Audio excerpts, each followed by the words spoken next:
صرف بچے بچے ہیں، نہ والد ہے، نہ والدہ ہے، نہ چچا ہے، نہ تایا ہے، کچھ نہیں بچا، صرف بچے بچے ہیں۔ دیکھیں اس طرح کی تو بے شمار کہانیاں ہوں گی جب کارپیٹ بومبنگ ہوئی ہے، اور ان کا دیکھیں وہ جس طرح سے وہ چھوٹا سا علاقہ فلسطین کا، یہ جو غزہ کی پٹی جس کو ہم کہتے ہیں، جتنا وہ کنجسٹڈ ہے نا، یہ تو بالکل ایسے سمجھے جیسے اندرون لاہور نا اس کی طرح کا یہ کنجسٹڈ ایریا ہے، بالکل ساتھ بلڈنگز ہیں۔ تو وہاں پہ جب آپ بمباری کریں تو اس کا تو مطلب یہ ہے کہ آپ نے سویلینز کو، یعنی وہاں کوئی خالی جگہ نہیں ہے، اور ان کے اوپر بمباری کرنا وہ انسانیت کا قتل جو ہم پہلے بات کر رہے تھے وہ تھا ہی، لیکن آپ خاندانوں کے خاندان قتل کر رہے ہیں، اور ان کے اندر پھر اس طرح کی سٹوریز تو بے شمار ہیں، پتہ نہیں کتنے بچے بچے، کتنے بچے فوت ہوئے، کوئی ایک باپ بچا ہے اور ملبے کے اندر جو ہے وہ آوازیں دے دے کے اپنے بچوں کو اولاد کو ڈھونڈ رہا ہے کہ کہیں، اور اسی طرح سے کوئی بچہ بچ گیا ہے، کسی کا کوئی بچہ، کسی کا کوئی، والدین کو پکار۔ تو یہ اللہ تعالیٰ معاف کرے، یہ اس طرح کی جو دلدوز کہانیاں ہیں وہ تو بے شمار ہیں۔ مسئلہ تو یہ ہے کہ کسی کے پوری دنیا میں کوئی حکمران کوئی اس کے اوپر کھڑا ہو اور اپنی غیرت کا مظاہرہ کرے، اس میں غیرت کا مظاہرہ کرنے کی ضرورت ہے، اور ایمانی غیرت، دینی غیرت، ملی حمیت، یہ کسی کو آئے اور پھر وہ جا کے کوئی انسانیت ہی آ جائے اور وہ جا کے ان کی مدد کو کھڑا ہو جائے اور کہے کہ کوئی اگر اب بمباری کرے گا تو ہم اس کے اوپر اپنے میزائل، جو بھی کچھ آپ کے پاس ہے، چاہے ایٹم بم ہے، چاہے میزائل ہیں، جو بھی کچھ ہے، آپ جو کر سکتے ہیں وہ کریں۔ لیکن مسئلہ تو یہ ہے، وہ کل مجھے کوئی کہہ رہا تھا کہ ہماری علاقائی مجبوریاں ہو سکتی ہیں، ہم اگر یعنی بینگ پاکستان، اگر ہم دیکھیں ملک پاکستان کے جو پالیسی میکرز ہیں، جو پالیسی ساز ہیں، ان کے سامنے یہ بھی تو ہو سکتا ہے کہ اگر ہم اپنی فوجوں کا رخ اس طرف کریں تو ہمارے مشرق میں ایک بہت بڑا دشمن بیٹھا ہوا ہے، وہ بھی پھر ہمارے جو جنوب مشرق کے اندر وہ بھی ہمارے ادھر سے اگر ہمارے اوپر حملہ آور ہو جائے گا تو پھر ہم کیا کریں گے؟ تو اس طرح کی علاقائی مجبوریاں ہو سکتی ہیں۔ میں نے کہا یہ علاقائی مجبوریاں ان کو پتہ ہے، پالیسی ساز اداروں کو پتہ ہے، وہ ہمیں نہ جواب دیں، ہمیں نہ جواز پیش کریں، وہ اللہ کو جواز پیش کریں، اس لیے کہ ہم کوئی نہیں ہے، ہم کون ہوتے ہیں جواز حاصل کرنے والے یا جواز مانگنے والے؟ ہم سب نے اپنے اپنے جرم کا جواب دینا ہے اللہ کو، لہٰذا اللہ کو دینے کے لیے جواب تیار رکھیں۔ بہت خوب، بہت خوب، یہی بات ہے ناظرین اکرام، ظلم بے انتہا ہے، اور یہ جنگی جرائم کیے جا رہے ہیں، یہ بچے، پھر یہ خواتین، پھر سول آبادی، پھر ہسپتالوں پر بمباری، پھر گھروں پر، پھر مسجدوں پر، اور کیسی کیسی ہم ویڈیوز دیکھتے ہیں کہ ڈاکٹرز جو ہیں موبائل لے کے ہسپتال کے باہر آپریشن کر رہے ہیں۔ تو اس طرح کی صورتحال ہے۔ ڈاکٹر نے بالکل درست فرمایا، یہ امتحان ان کا نہیں، وہ سرخرو ہیں، وہ کامیاب ہیں، وہ فرنٹ پہ کھڑے ہیں، وہ بالکل گھبرا نہیں رہے۔ یہ امتحان تو ہمارا ہے اور ہم نے جواب اللہ کو دینا ہے۔ اللہ کرے کہ ہم کچھ ایسا ضرور کر لیں کہ کل اللہ کے حضور ہم جواب دے سکیں، کم از کم کو عذر ہی ہمارے پاس ایسا ہو کہ جو وہاں مقبول ہو جائے۔ بریک کا وقت ہے، واپس آتے ہیں۔ پاکستان کا مطلب کیا؟ لا الہ الا اللہ۔ پاکستان کا مطلب کیا؟ لا الہ الا اللہ۔ پاکستان کا مطلب کیا؟ لا الہ الا اللہ۔ پاکستان کا مطلب کیا؟ لا الہ الا اللہ۔ پاکستان کا مطلب کیا؟ لا الہ الا اللہ۔ پاکستان کا مطلب کیا؟ لا الہ الا اللہ۔ ناظرین ویلکم بیک ٹو پیغام پاکستان۔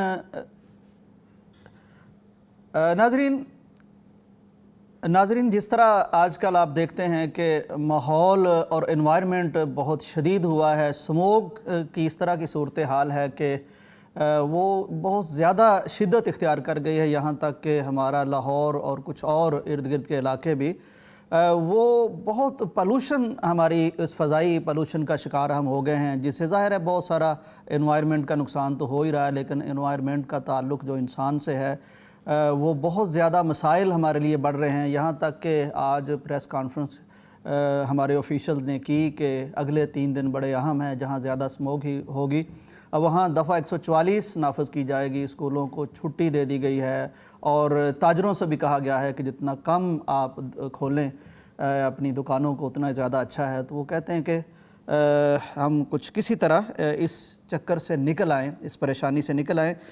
ناظرین اسی حوالے سے اس وقت ہمارے ساتھ علی اعجاز صاحب موجود ہیں، فوکل پرسن ہیں، ڈپٹی ڈائریکٹر انوائرمنٹ ہیں۔ ہم آپ سے جاننے کی کوشش کرتے ہیں کہ اس اس حوالے سے کیا یعنی ہو رہا ہے اور کیا تجاویز وہ ہمیں دیتے ہیں. السلام علیکم علی اعجاز صاحب. وعلیکم السلام. تھینک یو جی مجھے انوائٹ کیا. علی اعجاز صاحب یہ پہلے تو یہ بتائیے انٹینسٹی کتنی ہے, کتنا آلودہ ہو گیا لاہور, اور کہاں آپ اس کو دیکھ رہے ہیں؟ ہماری ایئر کو, ظاہر ہے ایئر کوالٹی کو آپ دیکھتے ہیں اور ڈپٹی ڈائریکٹر ہیں انوائرمنٹ کے, یہ فرمائیے کہ کس سطح پر پہنچ چکے ہیں ہم؟ لاہور کی جو اس ٹائم تو کا وہ ہے کہنے سچویشن ہے, ہم AQI گیا 100 تک جا چکا ہے, اور یہ رات صبح کے ٹائم پہ اور دن میں جب دھوپ ریڈیوس ہو گئی 100 سے 200 تک جاتا ہے. یہ ایک الارمنگ تھی, کافی بری سچویشن. یہ میرا خیال آواز ٹھیک نہیں آ رہی. ڈاکٹر صاحب یہ صورتحال ہے, آپ کیا سمجھتے ہیں ڈاکٹر صاحب کہ اس قدر شدید؟ ڈاکٹر صاحب ویسے میں سوچتا ہوں کہ ہم جتنی بھی ترقی کر جاتے ہیں ٹیکنالوجی میں ہر طرح کی, تو کوئی ایسا موڑ آتا ہے جہاں ہم پھر دیکھتے ہیں کہ انسان بے بس ہے, مجبور ہے, نئے نئے نام ہمیں بنانے پڑتے ہیں. سموگ ہے, اور اب گھروں میں بیٹھنا, کرونا نے ہمیں گھروں میں بٹھا دیا. اب پھر یہ جی کہ اب گھروں میں بیٹھیں تو زیادہ بہتر ہے, اور جینا مشکل ہے, فضا میں سانس لینا مشکل ہے. دو اس کے پہلو ہیں, اور ایک پہلو تو یہ ہے کہ یہ اللہ کی قدرت ہے اور اللہ کا ایک نظام ہے, اور اس میں اس کو آپ فطری آفت کہہ سکتے ہیں. اور آفتیں بھی جب آتی ہیں تو وہ بے وجہ نہیں ہوتی, بے سبب نہیں ہوتی. اور اللہ تعالیٰ نے قرآن میں فرمایا ہے ظہر الفساد فی البر والبحر بما کسبت ایدی الناس, کہ یہ زمین و آسمان کے نظام کے اندر خشکی اور تری میں جو بگاڑ پیدا ہوا ہے یا پیدا ہوتا ہے, بما کسبت ایدی الناس, یہ لوگوں کے کرتوتوں کی وجہ سے ہوتا ہے. لہٰذا اگر ہم یہ کہیں بھی کہ یہ ایک قدرتی آفت ہے اور اللہ کے تعالیٰ کی طرف سے یہ ہوا ہے, تو اس میں بھی بہرحال ہمارا اپنا عمل دخل ہے. اور اپنا عمل دخل ایک حوالے سے تو ایک تو اس کا حوالہ قرآن کی یہ گواہی ہے, بما کسبت ایدی الناس. دوسری بات یہ ہے کہ آپ اور میں ہم اپنے معاشرے کو دیکھیں تو ہم سب آلودگی میں کنٹریبیوٹ کر رہے ہیں. یعنی کوئی جگہ ایسی نہیں جہاں پہ ہم آلودگی کے اندر کوئی نہ کوئی اپنا حصہ نہیں ڈال رہے. اور ہر وقت جو ہے وہ چاہے وہ کوئی فصلوں کو جلا رہا ہے, چاہے کوئی اپنے گھر کا کوڑا جلا رہا ہے, کوئی کچھ کر رہا ہے, کوئی درختوں, اور ہم کبھی سوچتے بھی نہیں کہ یہ کیا ہوتے ہوا جا رہا ہے. اب یہ کہا ہی جا رہا ہے کہ یہ ہمارا جو پڑوسی ملک ہے انہوں نے بہت ساری فصلوں پہ کوئی اپنے کھیت یا بہت بڑے پیمانے پر جو ہے وہ اس کو بھوسے وغیرہ کو آگ لگائی ہے, جس سے لاہور کے اس جو فضائی آلودگی ہے اس کے اندر بہت زیادہ اضافہ ہو گیا ہے. تو ہو سکتا ہے ایسا ہو, تو اس میں گویا عملی طور پر بھی ہم سب شامل ہیں, ہم سب شامل ہیں. جی بالکل ڈاکٹر صاحب, بالکل قرآن کی آیت آپ نے پڑھی اور ہمارے جو اعمال ہیں اس طرف توجہ دلائی کہ ہم خود اس ماحول کو خراب کر رہے ہیں. ہمارا رابطہ دوبارہ ہو گیا علی اعجاز صاحب سے. علی اعجاز صاحب السلام علیکم. وعلیکم السلام. آپ سن پا رہے ہیں سر مجھے؟ جی جی آپ کی آواز کلیئر ہے. جی فرمائیے کہ کس طرح کی فضا کا اس وقت ہمیں سامنا ہے؟ جو ایئر کوالٹی انڈیکس ہے وہ اس ٹائم کافی ہائی ہے لاہور کا, اور یہ جو پچھلے اگر 4-5 دنوں میں آپ دیکھیں تو یہ 400 بھی کراس کی ہے, جو کہ کافی الارمنگ سچویشن ہے. اور اسی کو دیکھتے ہوئے گورنمنٹ نے جو بڑے بھی کہہ لیں کہ اسٹیپس لیے ہیں کہ ہمیں لاک ڈاؤن کی طرف جانا پڑا ہے, ایک اسمارٹ لاک ڈاؤن کرنا پڑا ہے, تاکہ ہم ایک تو لوگوں کو ایکسپوجر سے بچا سکیں, اور دوسرا ہم اپنے جو لوکل پولوشن ہے اس کو ریڈیوس کر سکیں. علی اعجاز صاحب یہ فرمائیے, بالکل درست ہے, یعنی بہت الارمنگ سچویشن ہے اور ہم اس سے بچنے کی کوشش کر رہے ہیں, بچانے کی کوشش کر رہے ہیں, لوگوں کو بھی, انوائرمنٹ کو بھی. یہ فرمائیے کہ اس سے کمی آئے گی, اس میں کتنی کمی آ سکتی ہے؟ ظاہر ہے گھروں کے اندر بھی تو وہی فضا ہے نا, کیا سمجھتے ہیں آپ, گھروں کے اندر کون سی کوئی اور فضا ہے؟ سر اس میں 2 فیکٹرز ہیں. ابھی جو میجر فیکٹر ہمیں لاہور کو ڈسٹرب کر رہا ہے وہ انڈین فیکٹر ہے. لاہور کے بارڈر کے چاروں طرف جو ہے وہ انڈین سائیڈ ہے, اور اس پہ انہوں نے میسیو اس ٹائم اسٹبل برننگ ہو رہی ہے. اگر آپ سیٹلائٹ امیجز دیکھیں تو ایک پورا کلاؤڈ ہے دھوئیں کا جو دہلی سے لے کے لاہور تک پھیلا ہوا ہے, اور وہ سارے ایریے کو ڈسٹرب کر رہا ہے اس ٹائم. تو یہ ایک کہہ لیں کہ ریجنل فینومینا ہے جو ڈسٹرب کر رہا ہے. اس کے بعد ہمارے کچھ لوکل فیکٹرز بھی آ جاتے ہیں, جس میں ٹریفک اور لاہور کی انڈسٹری بھی شامل ہے.